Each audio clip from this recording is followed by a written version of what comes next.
Saya lanjutkan kembali dua sisi. Saya langsung ke Bung Terry. Bung Terry, ini tadi sudah dibahas mengenai banyaknya hak-hak yang dilanggar di dalam lapas, hak-hak warga binaan. Kemudian masalah proses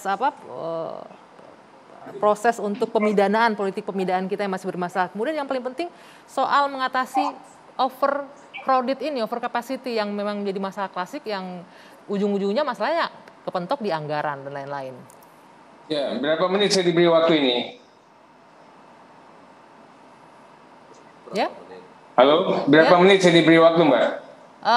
Nggak banyak, silakan ngomong aja Mas, Bang, biar waktunya nggak habis. Saya turut berduka cita atas musibah kebakaran lapas kelas 1 di Tangerang. Semoga almarhum husnul khotimah dan keluarga yang ditinggalkan tabah menjalani. Ini musibah, tidak ada niatan siapapun, apalagi teman-teman di Kumham maupun kami yang ada di DPR RI yang turut mengawasi Kumham untuk melakukan itu. Sebagai informasi, bicara lapas, bagaimana lapas bisa lebih baik dan semakin ideal, itu setiap rapat kerja RDP dengan teman-teman di Kumham selalu kita bahas. Kita ingin mendapatkan postur ideal terkait dengan lapas di tengah keterbatasan yang ada pada saat ini. Ada yang mengatakan ada potret buruk, penyimpangan, sebagainya lah, pelanggaran HAM. Saya katakan kita tidak perlu saling menyalahkan. Apalagi sampai ada beberapa yang mengatakan Pak Menterinya mundur, Pak Dirjennya mundur. Saya katakan siapapun Menteri dan Dirjennya kalau kondisinya seperti ini nggak bakalan bisa. Mereka itu dikasih bensin 1 liter, mobil cc-nya 200 cc, suruh jalan mendaki, jaraknya 100 kilo dan suruh cepat sampai. Dari sejak awal mereka tahu betul suasananya memang tidak mungkin untuk dilakukan kerja-kerja yang begitu ideal. Tapi mereka mencoba dengan begitu luar biasanya. Saya ingin mengatakan, pahami juga, kami begitu empati dengan keluarga korban, tapi DPR RI sangat berkeberatan apabila serangan ini ditujukan langsung kepada teman-teman yang sedang bekerja di lapas. Lapas itu saya katakan sangat luar biasa. Tadi dikatakan layanan makan, layanan kebutuhan dasar Mbak Anggi, itu hanya kurang dari 50 per bulan untuk per warga binaan, 50.000. Itu apa isinya? Untuk masalah perlengkapan khusus, perlengkapan mandi, sandang, dan sebagainya. Bahan makanan itu 20.000 untuk 3 kali makan. Tadi dikatakan dapatnya tempe, itu sudah kreativitas teman-teman di lapas. Bagaimana untuk bisa menyediakan itu yang harusnya kita apresiasi. Kemudian anggaran layanan kesehatan yang hanya 300.000 per bulan untuk setahun. Ini juga yang harus kita pahami betul. Ada grand design, ada roadmap seperti yang dikatakan tadi oleh Haris Ashar. Sudah dibuat oleh Pak Menteri dan Pak Dirjen. Tapi begitu bicara anggaran mentok lagi. Mereka ini sudah teknokrat-teknokrat di bidang lapas nih. Dirjen ini khusus dihadirkan memang yang ahli di bidang pas dengan latar belakang kepolisiannya. Ini perbaikannya begitu mendalam. Tapi begitu kita hadirkan grand design, kembali lagi nggak bisa kerja karena memang anggarannya begitu terbatas. Saya ingin sampaikan, kita harusnya lebih proporsional. Patriot-patriot yang merah putih lah yang ada di PAS, yang ada di lapas. Kenapa begitu? 13 orang menjaga 2.000 orang. Dari sejak awal polisi ngejagain demo itu head to head 1:2. Tapi teman-teman di PAS 1:50 atau berbanding 100 orang menjaga. Tidak gaduh saja sudah bagus. Itu sebagai prestasi. Ini jangan kita tuntut begitu idealnya, itu yang pertama. Kemudian masalah over capacity. Ini jelas, Mbak. Over capacity ada yang sampai 600% di salah satu lapas. Kenapa bisa terjadi? Kita renungkan, 50% lebih penghuni itu adalah napi narkoba. Yang salahnya di mana? Saya pastikan salahnya di regulasi. Kok seolah-olah narkoba mendominasi dibandingkan kejahatan-kejahatan yang dominan yang ada di KUHP. Begitu banyak rumusan delik di KUHP, kalah sama yang ada di Undang-Undang Narkoba. Ini yang harus kita yakinkan juga, bahwa tidak hanya melakukan pidana badan untuk sanksi pengguna narkoba ini. Kan undang-undangnya juga sudah jelas, bagaimana bisa dilakukan rehab, sekalipun yang bersangkutan terbukti. Tinggal gradasinya. Memang makanya kalau dikatakan solusi tidak hanya bicara over capacity, solusinya adalah menambah anggaran, sarana dan prasarana lapas dan sebagainya, tapi utamanya perbaikan sistem dan kelembagaan melalui tatanan regulasi. Undang-undang 4 harus segera dihadirkan, undang-undang revisi undang-undang narkotika juga harus sedang dihadirkan. Baik, Berikutnya sebentar. mengenai sarana dan prasarana. Ya, baik, waktunya Dari saya harus sejak berbagi, awal, Bung Mbak, Terry, maaf saya harus potong, harus ya, berbagi dengan Bung Nasir. Saya ingin mendengarkan ini. Ini masalahnya sebenarnya ada banyak ya, kalau kita Ya. urut satu persatu memang tidak mungkin bisa Iya, diselesaikan. seandainya Presiden Jokowi itu mau menyempatkan dirinya masuk ke rutan, masuk ke lapas dalam kunjungan kerjanya ke daerah-daerah. Saya percaya potret buram tentang lapas, tentang rutan pasti akan terang menderang. Dan itu pernah kita sampaikan juga Harus sebenarnya. presiden turun tangan juga untuk masalah Presiden ini. kan sering kadang kunjung ke pasar-pasar, pasar modern, pasar tradisional begitu kan. Kenapa presiden nggak menyempatkan diri untuk melihat lapas? Karena itu kan warga negara, kita juga rakyatnya.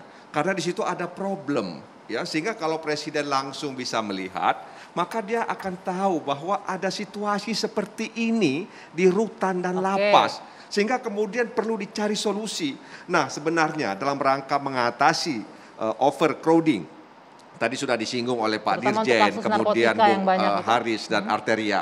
Nah, tadi juga disinggung bahwa ada peraturan Menteri Hukum dan HAM nomor 11 tahun 2017 tentang green design, bagaimana mengatasi overcrowding ya di rutan dan di lapas. Ya sebenarnya memang juga itu ada kaitannya dengan politik pemidanaan kita gitu loh. Ya terutama terkait dengan kejahatan-kejahatan narkotika. Ya.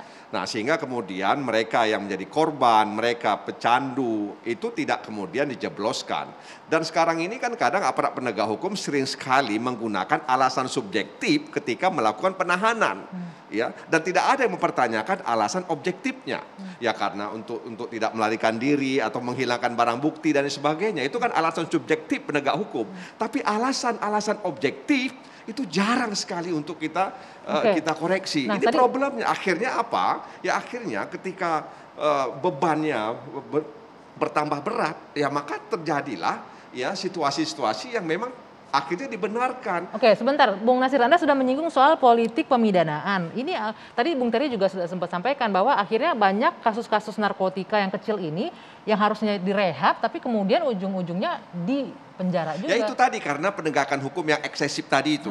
Ya. Apa solusinya untuk yang Nah makanya memang harus pembaruan hukum nasional itu harus dilakukan. Nah kepada Presiden, ayo kita perbaiki KUHP kita, ayo kita perbaiki KUHP kita, ayo kita perbaiki undang-undang pemasyarakatan kita, ayo kita perbaiki undang-undang tentang narkotika dan undang-undang yang terkait dengan penegakan hukum. Kenapa? Karena sebenarnya lapas itu kalau kita lihat dari criminal justice system, dia adalah tempat terakhir atau dalam bahasa lain tempat pembuangan akhir. Dengan situasi seperti ini, sebaik-baiknya pun ya kita kelola lapas dengan begini dengan begitu, kalau masih ada overcrowded pasti akan menimbulkan aroma yang tidak ini sedap. Urusan hulu ke hilir ya, kalau dari jadi tidak makanya diselesaikan. Itu overcrowded itu hanya hilir. Oke, ya sebentar. hulunya yang nggak pernah kita tata Hulunya dengan baik. yang harus dibereskan, mulai proses pemidanaan, mulai dari polisinya sampai putusan hakim dan lain-lain. Kalau menurut Anda bagaimana? Kita itu punya 160 kurang lebih ya. Aturan yang memuat pasal-pasal pemidanaan itu. Jadi menurut saya agak buka dikit nih berembun. Jadi menurut saya sebetulnya peluang untuk mempidanakan masukin orang ke penjara itu banyak. Nah ini yang menurut saya di satu sisi peluangnya banyak, tetapi kanal penjaranya nggak dibikin bagus, nggak dibikin siap. Contoh kita perlu diskusikan. Ketika sudah overcrowd, apa sistem dari Dirjen Pas atau sistem dari pemerintah untuk menanggulangi situasi darurat? Apa saja jenis-jenis situasi darurat? Dari masing-masing jenis situasi darurat itu harusnya seperti apa? Termasuk Tahu misalnya nih depan mata nih, ini. bertahun-tahun kita bahas bahwa kita overcrowd, oke. Sekarang dengan overcrowd apa yang bisa terjadi? Orang bisa bengek. Oke, sebentar. Orang makan ini karena cuma durasinya 20.000. sangat mepet, saya ingin langsung ke Pak Dirjen. Pak Dirjen, sedikit saja terakhir, apa solusinya Pak untuk kondisi-kondisi darurat? Mungkin untuk kondisi seperti saat ini, kebakaran misalnya, solusi daruratnya seperti apa harusnya? Pak Dirjen. Terima kasih. Jadi sementara kita dengan kondisi yang overcrowded ini, kita melakukan pemindahan dari yang penuh, yang banyak ke yang kurang. Longgar. Tapi walaupun dipindahkan yang longgar, itu tidak bisa. Sekarang ada lebih sampai 600%, ada lebih sampai 500%, sampai 400% dalam satu lapas. Bisa bayangkan kalau 600 orang sebenarnya lapas di Tangerang ini diisi oleh 2.000 lebih. 2.000 lebih, kurang lebih begitu gambarannya.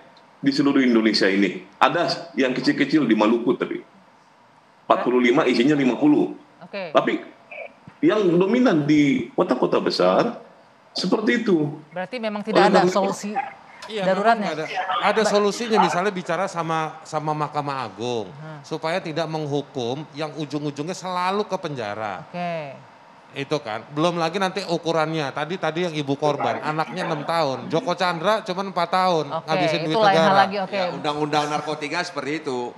Makanya saya pikir Pak Dirjen, Pak Menteri, ya memang ini tugas kita bersama, pekerjaan rumah kita bersama, ya untuk mengatasi masalah ini. Sehingga ke depan kita berharap ini terakhir terjadi, ya lapas terbakar. Baik. Itu poinnya ya, mudah-mudahan tidak terjadi lagi ke depannya bagaimana mengatasinya, solusi jangka pendek dan jangka panjangnya. Sayang sekali saya harus akhiri diskusi ini.